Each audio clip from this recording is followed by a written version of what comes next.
Para falar um pouco mais sobre esse tema, recebo aqui o doutor Alexandre Pires, professor de Relações Internacionais do IBMEC. Professor, seja muito bem-vindo, prazer falar contigo novamente sobre esse tema, né? Já contracenamos aqui no Direto ao Ponto e eu gostaria de entender do senhor como que você avalia essa proposta que foi apresentada por Israel sobre o pós-guerra, né? Sobre o fato de não ter permanência no território de Gaza, mas manter uma fiscalização intensa ali na fronteira entre os dois territórios e principalmente sobre a possibilidade de um diálogo aí a partir de encontros diplomáticos. Muito boa noite. Boa noite, Evandro. Um prazer estar com você novamente. Evandro, nós temos uma situação que vem, como a gente discutiu, inclusive, lá no Direto ao Ponto, no calor do combate, ali no momento em que se iniciava, uma inviabilização da solução de dois estados. Isso significa o quê? Aquele território de Gaza, ele provavelmente não vai ser devolvido no sentido de polícia e nem no sentido de segurança externa, ou seja, Israel vem mais e mais discutindo o day after, né, o pós-guerra, no sentido de se ele vai sair ou não da faixa. Como nós sabemos que a saída da faixa pode levar novamente ao surgimento de um novo Hamas, ou seja, mesmo que o grupo seja eliminado agora, a radicalização pode continuar, a tendência é que Israel adote a estratégia de manter uma presença militar. Porém, a discussão que vem acontecendo ali no gabinete militar e que vem sendo vazada é a de tentar devolver parte dessa administração civil sem nenhuma administração militar e também com toda a liberdade de atuação na área de segurança, ou seja, poder prender, aprisionar qualquer suspeito ali de terrorismo, para grupos que eles chamam de clãs, famílias, né? Ou seja, nós temos que lembrar que essas sociedades têm estruturas clânicas, né? Ou mais popularmente um pouco tribais, ou seja, com grandes famílias e grupos de famílias, parentelas que têm uma grande influência em cada comunidade, ou seja, não existe aquela ideia nacional que muitas vezes está por trás de um Estado. Então, eles vão tentar explorar esse aspecto antropológico para tentar achar uma solução. O problema disso é o seguinte, aqueles palestinos, eles precisam de uma cidadania. Uhum. Eles precisam de passaporte, eles precisam de direitos, eles precisam de uma legislação. Então, eles precisam sair desse limbo jurídico. E para sair desse limbo jurídico, tem que ter algum Estado, algum tipo de autoridade. Então, nessa encruzilhada, está um pouco mais difícil deles proporem uma solução. E a tendência é que Israel opte pela segurança e continue com uma presença forte militar ali. Nessa proposta que foi apresentada por Israel, professor, eles também falam em extermínio, né, em acabar com o grupo terrorista Hamas. O senhor acredita realmente nessa possibilidade? E se ela for factível, se ela for crível, há grandes também possibilidades de um outro grupo começar a tomar conta desse território de Gaza? Olha, nós temos que lembrar que existe o Hamas em Gaza e existe esse Hamas na diáspora. Então, nós estamos falando de eliminar o Hamas em Gaza.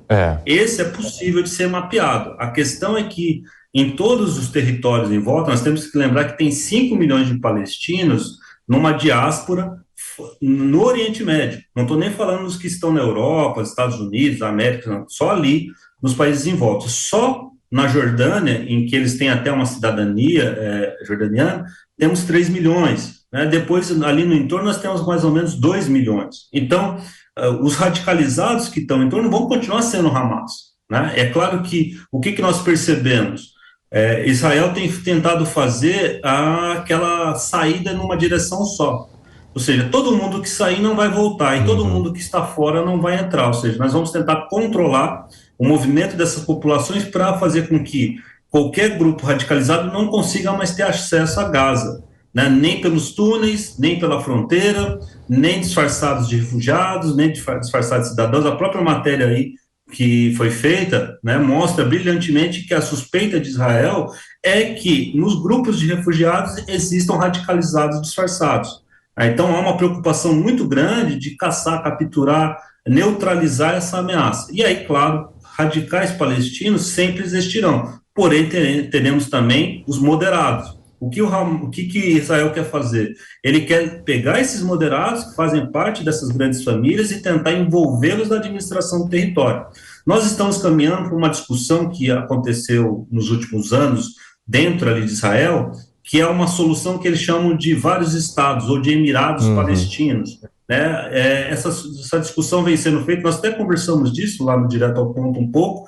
É como se você fosse criando cidades e estados, e aí aquela velha ideia de um território palestino em Gaza e Cisjordânia com um governo único, isso aí está se dissipando. Né? A tendência é que, se houver algum grau de autonomia, vai ser a autonomia civil, não militar, não diplomática, né? E com muitas restrições financeiras.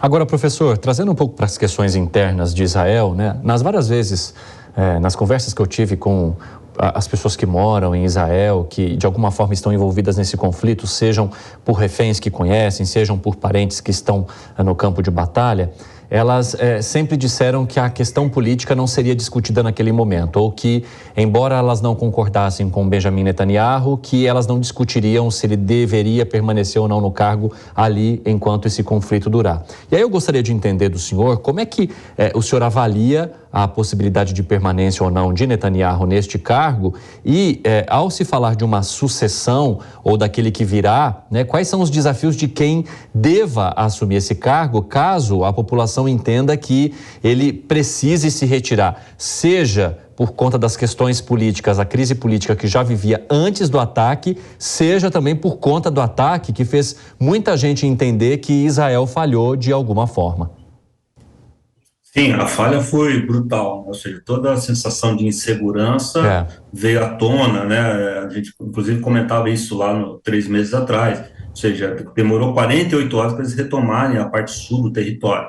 O problema é o seguinte: nessa situação de hoje, nós temos uma eleição à vista, né? Ali em 2026, se não houver algum tipo de antecipação eleitoral, nós vamos ter uma eleição geral. E nessa eleição geral, o que nós estamos vendo? Saiu agora aqui uma pesquisa, né, de um instituto ali israelense, que ele mostra que o Benny Gantz, né, vem crescendo e tem se tornado ali o partido dele, que é uma coalizão chamada Unidade Nacional, que alguns chamam de centristas, eu já vejo mais como um partido de direita com elementos, linhas duras, né, não é do jeito que estão colocando.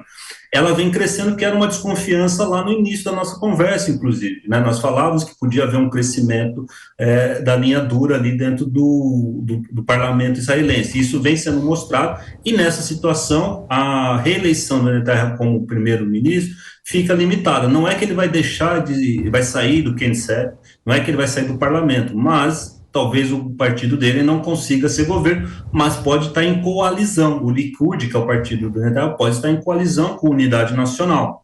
Agora nós temos ainda um tempo grande, e aí nós temos outra figura, que o Benny Gantz é um ex-general, né, das forças israelenses.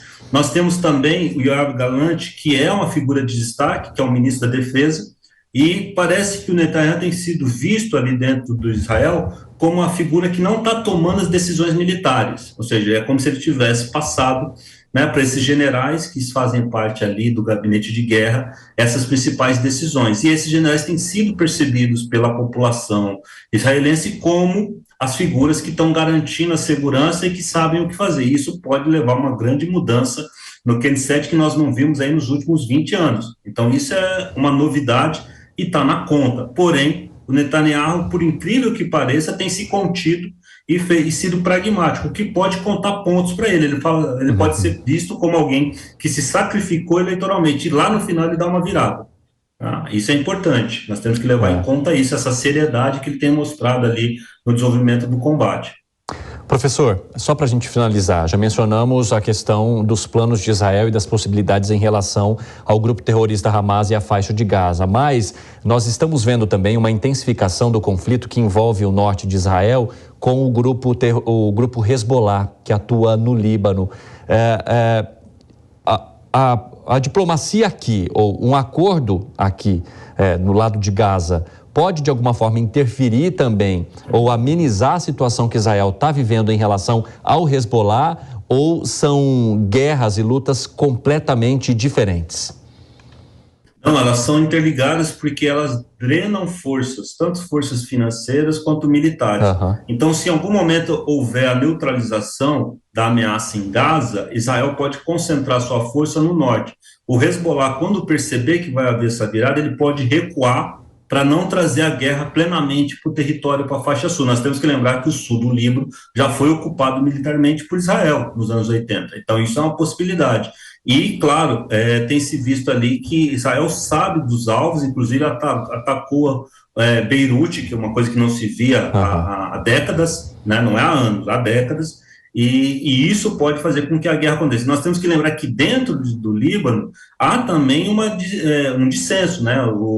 Existem páginas do Hezbollah que foram hackeadas hoje com mensagens de grupos que foram não são, digamos, grupos islâmicos, e fazendo uma mensagem contrária a grupos cristãos. Nós temos que lembrar que o Líbano é um país multirreligioso, e outra coisa, nós temos que lembrar que o Líbano é um Estado falido, né? Ou seja, ele está em reconstrução, com vários problemas econômicos, e aí ele trazer uma guerra para si, ele vai ser dilacerado. Então há uma grande preocupação de não acabar com o pouco tecido social que ainda resta para tentar reconstruir um governo viável no Líbano. E o Hezbollah é a grande força militar, mais forte, inclusive, que o exército libanês. É por isso que nós vemos essas ações. O Hezbollah não é uma força oficial, né, mas ele é extremamente poderoso, bem armado, bem treinado, apoiado pelo Irã. Então, realmente, ele tem atraído ali um foco de conflito e, claro, atraindo forças israelenses para lá, de certo modo, ele atrasa, né, essa ocupação e essa operação militar